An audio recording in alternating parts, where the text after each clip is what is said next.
আপনি সংযত হন, আপনার ভাষা সংযত করেন। সংযত না করলে আগামী দিনে আপনার পরিণতি কি হবে? এই পচাবহলার মাটিতে ইসলামপুরের ইউনিয়নের মাটিতে আপনি যদি এরকম কটূক্তিপূর্ণ বক্তব্য দেন, আগামী দিনে আপনাকে দাঁত ভাঙ্গা জবাব দেওয়া হবে। আমি সাথী ও বন্ধুরা আমার নেতা জনাব এস.এম. আব্দুল হালিম সাহেব, আপনারা চিনেন, তার চরিত্র জানেন। উনি একজন সৎ মানুষ।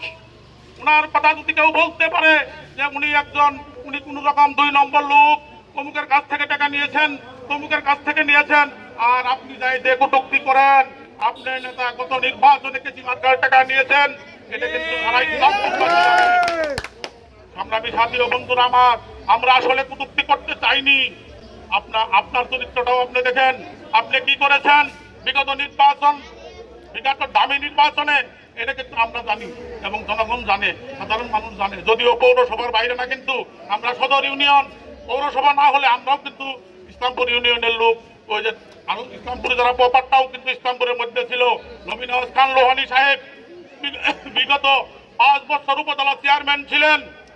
তার চরিত্র আর আপনার চরিত্রের মধ্যে অনেক ডিফারেন্স। আপনি তার চরিত্র দেখেন।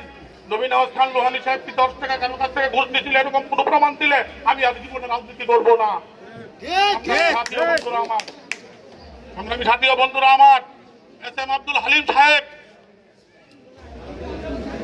বিএনপির ক্ষমতায় আসেন নাই, এমপি হননি, ইতিমধ্যেই আমাদের পচাবহলা এই ইউনিয়নে 3 কোটি টাকার উপরে আমরা পানি উন্নয়ন বোর্ড থেকে দিয়েছেন এবং এলজিডি থেকেও ওই সরকার ভাড়া থেকে কাশি ভাড়া 1 কোটি 52,92,000 টাকা দিয়েছেন। সংগ্রামী সাথী ও বন্ধুরা আগামী দিনে আমরা সকলেই ঐক্যবদ্ধ হয়ে হালিম সাহেবের পতাকার তলে থেকে আগামী দিনে যেন হালিম সাহেব নমিনেশন পেলে আমরা কৃষক মানুষ, এই এলাকার 95% লোক কৃষক, পশ্চিমে যমুনার বাদ হবে। আমরা সকলে হালিম সাহেবের পতাকার তলে থেকে আগামী দিনে আমরা হালিম সাহেবকে এমপি হলে হালিম সাহেব মন্ত্রী হবে। আর যে নেতা কটূক্তি করেছেন তার নেতা যদি এমপি হয়, এমপি পর্যন্তই থাকবে, আগামী দিনে মন্ত্রী হতে পারবে না।